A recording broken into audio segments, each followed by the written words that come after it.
क्या हाल है मेरी जनता के यारो। सब शुरू करने से पहले आपको पिछले पार्ट का थोड़ा रिवाइज करवा देते हैं, जिसमें हमने बकल कैविटी के बारे में पढ़ा था। कैनाइन्स, प्रीमोलर्स, मोलर्स, इंसिसर्स, हमारे यानी टीथ, टूथ, हमारे दांतों के बारे में हमने पढ़ा था। उसके बाद हमने लास्ट में जाते जाते टंग के बारे में भी थोड़ा सा पढ़ लिया था। और आपको याद हो, जब मैंने शुरू में लेक्चर के स्टार्ट में, कथा की शुरू में जब मैंने समझाया, उसमें मैंने आपको फूड पाइप यानी ईसोफेगस के बारे में बताया था। चलिए आज उसी से शुरू करते हैं। ईसोफेगस। तो यार ईसोफेगस होता क्या है? ईसोफेगस साइंटिफिक नेम है फूड पाइप का, या कह सकते हो दूसरा नाम है फूड पाइप का। अब जैसे आप लोगों को कोई एक नाम होगा, जैसे मेरा नाम मोनीत, तो मेरी मम्मा मुझे प्यार से मोनी, मोनू या छोटा नाम करके बुलाती है। ऐसे ही कॉम्प्लेक्स नेम है ईसोफेगस, और इसका सब नेम या निक नेम, या इसको प्यार से या इजीली हम बुला सकते हैं फूड पाइप। इसका यार हमारे एलिमेंट्री कैनल में ज्यादा बड़ा रोल तो नहीं है, लेकिन मेन रोल भी है। अब सारे ऑर्गन्स का, हमारे एलिमेंट्री कैनल के सारे डाइजेस्ट सिस्टम का डाइजेशन में मेन रोल ही है वही यार, क्योंकि नेचर बिना मतलब के तो कोई चीज बनाती नहीं है ना। तो इसका हमारे बॉडी में क्या रोल है? हम जो भी बकल कैविटी के थ्रू जो भी फूड हम इनटेक करते हैं। अच्छा, पिछले बार मैं आपको एक इंपॉर्टेंट डेफिनेशन बताना भूल गया। जो फूड या जो फूड सब्सटेंस हम इनटेक करते हैं या अंदर लेते हैं हमारे, और उस प्रोसेस को, जिस प्रोसेस से हम अंदर लेते हैं, उस प्रोसेस को हम कहते हैं इंजेशन। इंजेशन याद रख लेना, इंजेशन। इस प्रोसेस को हम इंजेशन कहते हैं यारो। उसके बाद जब हम इंजेशन कर लेते हैं या उस फूड को हमारे बॉडी में अंदर ले लेते हैं, बकल कैविटी से अंदर ले लेते हैं, तो यहां से फूड लेने के बाद ये जाता है हमारे गले से नीचे इस फूड पाइप के थ्रू हमारे पेट तक। अब इस फूड पाइप को ईसोफेगस कहते हैं। एक्चुअली फूड पाइप्स के वॉल्स होते हैं, यानी दीवारें या सेल्स उसमें जो होते हैं, वो फूड को नीचे की ओर पुश करते हैं। यानी जो भी इसके अंदर फूड गया, उसको इसके वॉल की फोर्स डाउनवर्ड यानी नीचे की तरफ पुश करती है, और धीरे धीरे ये हमारे स्टमक तक पहुंचता है।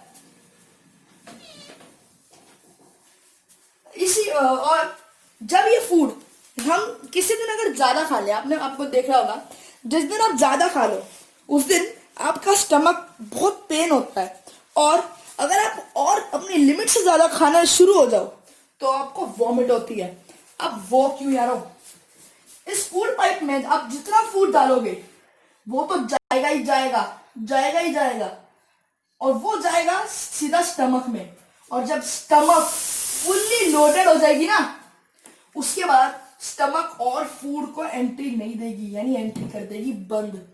ऐसे टाइम में जब ये एंट्री यहाँ से बंद हो जाती है, तब फूड यहाँ इकट्ठा होने लगता है, और इसके सेल्स, इसके जो वॉल है, इसके प्रेशर की वजह से, अब प्रेशर किसी चीज पे, अब जैसे बॉल पे डाउनवर्ड प्रेशर लगाओगे और एकदम से अपना हाथ हटा लोगे तो वो ऊपर को जंप करेगी। ऐसे ये फूड इतना प्रेशर सहता है, और जब एंट्री हमारा स्टमक बंद कर देता है तो ये फूड आता है उल्टे को, यानी ऊपर, और तब हमारे बकल कैविटी में से ये फूड आउटलेट होता है, यानी बाहर जाता है, और इसलिए हमें वॉमिट होती है। इसलिए आज के बाद ध्यान रखना, जितना खाना खाओ लेकिन अपनी स्टमक की मर्जी से लिमिट में खाओ।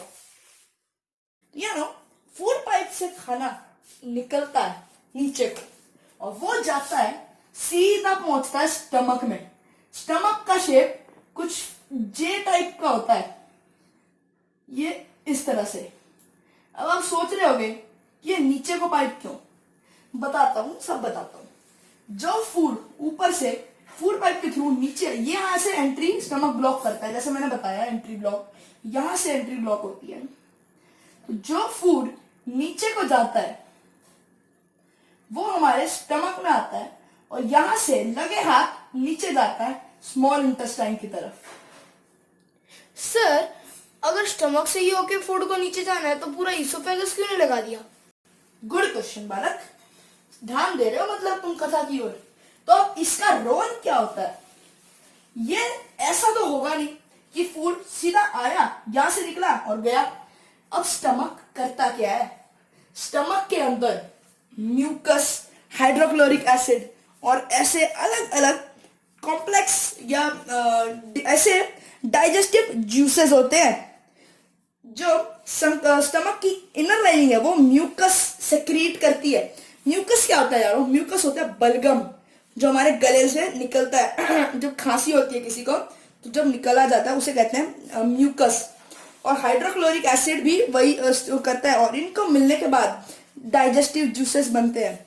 म्यूकस क्या करता है? म्यूकस हमारे जो स्टमक की लाइनिंग है उसको प्रोटेक्ट करता है, क्योंकि जो हमारा हाइड्रोक्लोरिक एसिड है बॉडी के अंदर या डाइजेस्टिव जूसेस है वो हमारे स्टमक को कोई नुकसान ना पहुंचा सके, इसलिए वो उसे म्यूकस उसे प्रोटेक्ट करता है। अब जो फूड अंदर जाता है, ठीक है, फूड अंदर जाता है वो डाइजेस्टिव जूसेस के थ्रू कॉम्प्लेक्स से सिंपलर सब्सटेंसेस में कन्वर्ट होना शुरू हो जाता है। और जो हमारा हाइड्रोक्लोरिक एसिड या जो डाइजेस्टिव जूसेस हमारे अंदर है वो बहुत सारे अनगिनत तमाम बैक्टीरिया जो हम फूड के साथ खा रहे हैं उन्हें मार देता है। लेकिन फिर भी कुछ बैक्टीरिया उसमें बची जाते हैं, इसलिए कहते हैं खाना wash your hands before and after meals, यही उसका पर्पस होता है। और आजकल के समय में तो हाथ धोना यानी ब्रह्मास्त्र चलाने जैसा जरूरी हो चुका है।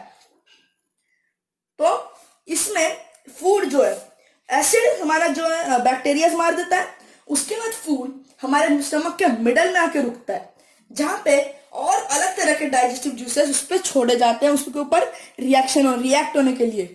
वो डाइजेस्टिव जूसेस क्या करते हैं? जो हमारे फूड में प्रोटीन है उन प्रोटीन्स को सिंपल सब्सटेंसेस, अब प्रोटीन यानी वो न्यूट्रिएंट वाला प्रोटीन नहीं, साइंस में प्रोटीन्स जो हम खाते हैं या जो हम न्यूट्रिएंट ले रहे हैं उनको भी कहा जाता है। अब उन प्रोटीन्स को ये डाइजेस्टिव जूस सिंपलर, बहुत ज्यादा सिंपलर पार्ट्स में तोड़ देता है और फिर उन सिंपलर पार्ट्स को भेजा जाता है स्मॉल इंटेस्टाइन।